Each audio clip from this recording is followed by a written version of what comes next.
이제 그 과정에서 일본군의 어떻게 지금은 참모라고 할 수 있는 삼봉행이 더 이상의 어떤 전쟁이라고 하는 부분이 전선을 유지하기 어렵기 때문에 남쪽으로 좀 후퇴를 해가지고서 서울 쪽도 좀 해서 전열을 재정비해가지고서 남한 쪽으로 한반도의 반 정도라도 확보를 줬느냐 그런 제안을 이제 하기도 하는 그런 상황이 벌어지고 여기 이제 그렇게 하면서 가토도 함경도 길주까지 갔지만 결국에 되돌아오고 맞고 그런 상황에서 이제 함성 지역, 지금 서울 지역으로 일본군이 몰려드는 그런 형국이라고 할 수가 있습니다. 물론 이제 조명연합군은 승리를 했기 때문에 당연히 이제 기세등등하게 밀고 내려옵니다. 그렇지만 이제 한 가지 복병이 만나게 되죠. 바로 백제관의 6명에서 일본군은 철저하게 거기에서 한성을 일단 확보를 하기 위해서는 조명연합군이 더 이상 내려오서는 안 된다라고 판단해서 철저하게 준비를 해서 내복해가지고 공격을 해서 대패를 시킵니다. 그리고 난 다음에 사실은 이정성은 바로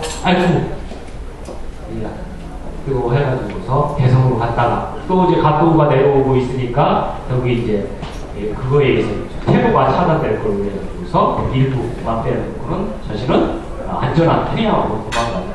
여기 이제 조명연합군이 들어오면서 한성을 나름대로 평양동 탄환전투까지는 하더라도 이제 한성을 곧 회복할 수 있겠다는 생각을 가지고 있었지만 그것이 이제 백제관 전투에서 깨짐으로써 문제가 생기죠. 그 이후에 이제 상황은 조선군이 위주로 해서 조선관위원회 위주로 해서 우리 성으로 이제 우리 서울을 탈환해야 되겠다는 생각을 가지게 됩니다. 여기 이제 그것이 바로 조선군의 한성 수복작전의 핵심이라고 할 수가 있습니다. 물론 그 주도는 당시 도체찰사, 지금은 도체찰사라는 단어는 지금은 합참의장 정도 될 겁니다. 그래서 이제 도에 한 사람씩을 임명하기도 하고 삼도 도체찰사 하면은 3개도 남해안 쪽 남반부에 3개도를 권장하는. 그런데 이제 전체적으로 1, 2월 달 가면은 유성룡에 의해서 모두 도체찰사의 권한이 성립이 될 수 있는 거죠. 그래서 유성룡에 의해서 하는데 어떻게 하냐면은 일단 서울을 중심으로 해서 남쪽에는 한강이 있고 북쪽에는 북한산을 비롯한 산악지역이 형성이 되어 있습니다. 따라서 서쪽과 남쪽, 동쪽만 방어 공세를 하면은 일본군은 완전히 고립될 수 있는 그런 지경이 되죠.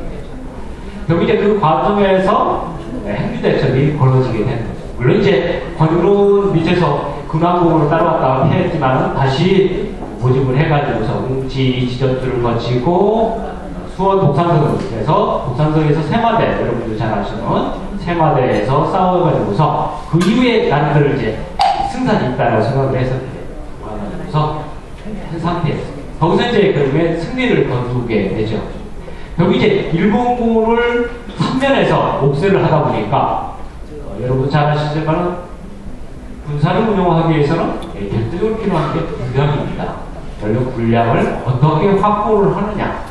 여기 이제 군량을 서울에서 확보할 수 있는 길은 양주, 지금의 이제 남양주 지역으로 나갈 수밖에 없어요. 그 통로가 어디냐면은 바로 오늘 저희가 말하는 노원 평양이 바로 그 출구라고 할 수가 있습니다. 결국에 그런 것을 예상을 해서 유성룡이는 건유로 환산성에 그리고 남쪽은 정거리라든가 이빈이라든가 수산을 통해서 해양을 공세를 하고 강가를 통해서 남쪽에 보원백이라든가 또 평양선 타는 이후에 내려왔던 사명당 의승분들을 그쪽에 배치를 해놓은 상태에서 바로 1500년도 3월 25일날 전투가 벌어지게 됩니다. 그러면 노원평 전투가 어떤 형태로 벌어졌는지 그것을 좀 더 자세하게 설명을 해드리겠습니다. 페이지로 보면은 42페이지가 되겠습니다. 3993년 3월 25일날 바로 일본군들은 이제 군량을 확보하지 않으면은 결국 굶어 죽는 상태가 되죠.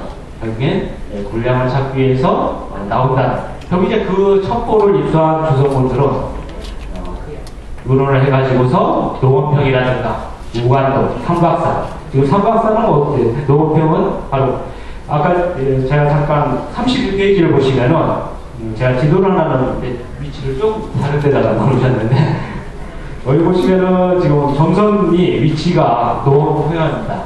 근데 사실은 전투 지역은 조금 더 올라가요. 원전이 조금 위로 올라가서 노원평의 그 우관동이라고 하는 곳이 어디냐면은 누원이라고 하는 곳이 어디냐면은 바로 도봉산역이 있는 데 되겠습니다. 그리고 이제 노원평은 바로 이제 동물회에 있는 그 노원역 부분이 이제 바로 결국 이제 일본군들은 바로 그쪽을 통해서 도봉산과 수락산 통로 그 도봉산역 있는 통로를 통해서 양주 지역으로 진출을 해가지고서 약탈을 하고 할 수가 있겠죠. 결국 이제 그것을 나서다 한다면은 일본군들은 서울을 중심으로 해서 계속적으로 버티면서 했을 것입니다. 근데 이제 그런 부분들에서 결국 이제 3월 25일 날 관우병들은 바로 노원성, 삼각산, 무관성지에 매복시켜서 거기 출몰에 대비를 하죠. 그 다음에 이제 26일 날 아침에 일본 조선군들은 이제 바로 누원, 지금 이제 도봉산역 주변에 왼쪽으로 진출을 해가지고서 진을 지고서 일본군을 이제 기다리게 됩니다. 결국 이제 진시가 되자 한성에 주둔하고 있던 수단들이 바로 노원편 쪽으로 이제 진출을 하죠. 진출을 하니까 결국에 이제 좌우에 삼각산과 바로 반대쪽에는 수락산이 있죠. 그리고 또 옆에 불암산이 있습니다. 지금 불암산의 꼭대기 가면은 바로 고원배라든가 관우병들이 있었던 바로 성지가 남아 있습니다.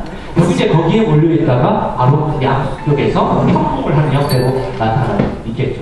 결국 이제 협공을 해가지고서 결국 이제 바로 우승자였던 승병 우승장도 바로 불암산 쪽에 제가 볼 때는 불암산은 수락산 쪽에 그 동쪽 쪽에 있다가 바로 진격을 해가지고서 공격을 했던 걸로 보여집니다. 결국 이제 일본군들은 무너질 수밖에 없는 그런 형국이었고 당시에 이제 조선군들은 바로 서울로부터 시내 4km죠.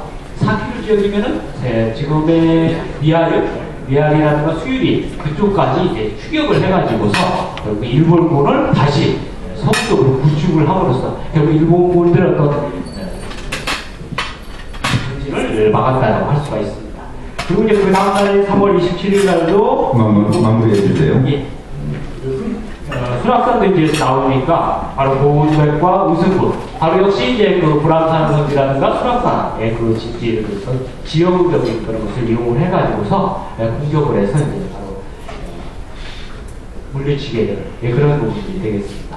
결국 이제 이대주 씨의 사명가의 이끄는 승부는 매우 용맹하고 특히 이제 당시 사명가와 따라서 그랬던 의혹 신장도 결국 상당히 격파하는데 항공을 세웠다고. 이것은 이제 여기에도 제가 써놨지만은 금차의 일전은 제장들의 힘을 합쳐 제첩을 이루지만 특히 사명가의 군사는 매우 날려고 용맹하였고 같이 전투에 동사한 승려 의원은 스스로 군령을 준비하여 떨어지는 일 없게 하고 그일의 전투마다 앞장서서 용맹하게 싸워 적들을 반드시 쳐붙였으니 그 공을 취할 만하다.